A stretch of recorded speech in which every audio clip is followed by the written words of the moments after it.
तो दोस्तों, भारत और मालदीव के बीच में जो कुछ चीजें चल रही है वो हमारे सामने है। मालदीव इस समय पूरी तरह से एंटी भारत हो चुका है और चाइना के साथ उसने बहुत मजबूत गठजोड़ कर लिया है। ये बात आपको बताने की जरूरत नहीं है कि मालदीव का राष्ट्रपति मोहम्मद मोइज़ू ये सत्ता में आया ही है भारत का विरोध और चाइना का समर्थन हासिल करके। तो ऐसी परिस्थिति में इसके पूरे कार्यकाल के दौरान जो कुछ भी गतिविधियां घटित होंगी वो सारी की सारी भारत के खिलाफ और चाइना के फेवर में होंगी, क्योंकि इससे ठीक पहले जो मालदीव के अंदर राष्ट्रपति हुआ करते थे वो प्रो भारतीय थे और भारत की बात को समझते हुए चाइना को वो अपने यहाँ से दूर ही रखते थे। अब इसके लिए मालदीव भारत के साथ कॉन्फ्लिक्ट क्रिएट हो जाए इसके अलग अलग तरीके खोज रहा है। पहले लक्षद्वीप वगैरह को लेकर जो चीजें निकलकर सामने आई वो हमारे सामने थी। इसके बाद ये भारत की निर्भरता कम करने के लिए टर्की से ड्रोन्स वगैरह की डील कर रहे हैं। इसके साथ साथ मोहम्मद मोइज़ू ने पद पर आसीन होने के तत्काल बाद भारत के साथ जो मालदीव की डील थी हाइड्रोग्राफी को लेकर, जो कि मालदीव के पूर्व राष्ट्रपति इब्राहिम सोलिह द्वारा साइन की गई थी,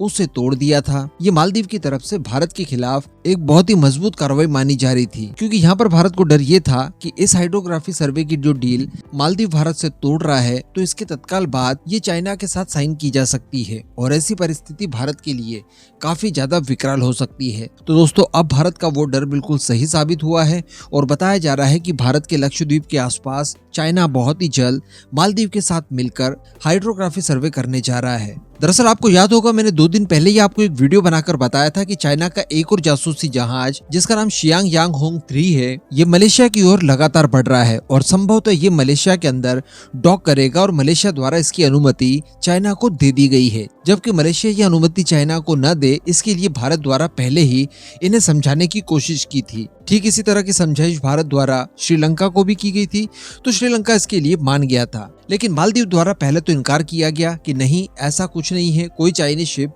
इस ओर नहीं आ रहा है। लेकिन अब इस बात का खुलासा हो चुका है कि 30 जनवरी के दिन ये जो चाइना का जासूसी जहाज है ये मालदीव की राजधानी माले पहुंच जाएगा और वहां पर न केवल डॉक करेगा बल्कि ये हाइड्रोग्राफी सर्वे का भी काम करेगा और ये लक्षद्वीप के इलाके के आसपास कहीं मौजूद रहेगा। बताया जा रहा है कि रिसेंटली मोहम्मद मोइज़ू द्वारा जो चाइना विजिट किया गया था उस समय इन दोनों देशों के बीच में किस किस तरह की डील हुई है, किस किस तरह के समझौते हुए हैं, इनको लेकर जानकारी अभी ज्यादा बड़े स्केल पर सार्वजनिक नहीं की गई है। लेकिन कयास ये लगाए जा रहे हैं कि इस हाइड्रोग्राफी सर्वे के लिए मोइज़ू के इसी विजिट के दौरान कोई न कोई समझौता चाइना के साथ हुआ है। इसके साथ साथ मैं आपको बता दूं कि बिल्कुल रिसेंटली जब भारत मालदीव के बीच में लक्षद्वीप को लेकर विवाद हुआ था, इसके तत्काल बाद चाइना द्वारा अपनी अंतर्राष्ट्रीय विभाग की जो उप मंत्री हैं जिनका नाम सुन हियान है, उन्हें मालदीव के विजिट पर भेजा था। तो इस दौरान इनकी ये सारी की सारी बातें कंफर्म हो चुकी थी और उसके बाद ये चाइना का जासूसी जहाज इस ओर लगातार बढ़ रहा है। अब इस दौरान दोस्तों भारतीय नौसेना भी काफी ज्यादा अलर्ट मोड पर है और बताया जा रहा है कि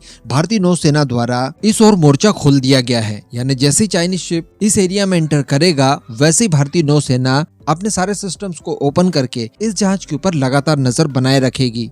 संभवतः यहाँ पर पिछली बार की तरह इसरो की भी मदद ली जा सकती है। हम सभी को याद है जब श्रीलंका के हम्बनटोटा पर चाइना का इस तरह का शिप डॉक किया गया था, उस दौरान भी भारतीय इसरो द्वारा कुछ सैटेलाइट इस एरिया में डिप्लॉय किए गए थे, जिसके बाद इनकी जैमिंग वगैरह भी की गई ताकि ये भारत की जासूसी न कर पाए और ज्यादा डेटा कैप्चर न कर पाए। तो ठीक इसी तरह की प्रोसेस इस बार भी भारतीय नौसेना द्वारा इसरो के साथ मिलकर की जा सकती है। लेकिन शुरुआत में भारतीय नौसेना के जो वॉरशिप्स हैं वो पूरी तरह से अलर्ट मोड पर आ चुके हैं। दरअसल यहाँ पर भारत को जो सबसे बड़ा डर है वो ये है कि एक तो इन जहाजों के ऊपर काफी हाईटेक रडार सिस्टम, टेलीमेट्री वगैरह लगे होते हैं, जिससे कि ये आसपास हमारे जो मिलिट्री इंस्टॉलेशंस है इनकी खुफिया जानकारियां ये हासिल कर सकते हैं। लेकिन इसी के साथ साथ इस तरह के जो रिसर्चर शिप होते हैं जो कि स्पाइंग का काम करते हैं, ये सबमरीन्स के लिए रास्ता भी तैयार करते हैं। यानी ये पानी के अंदर भी नजर बनाए रखते हैं और अगर इन फ्यूचर चाइना की सबमरीन को इस इलाके में आना हो तो उसके लिए सेफेस्ट वे कौन सा हो सकता है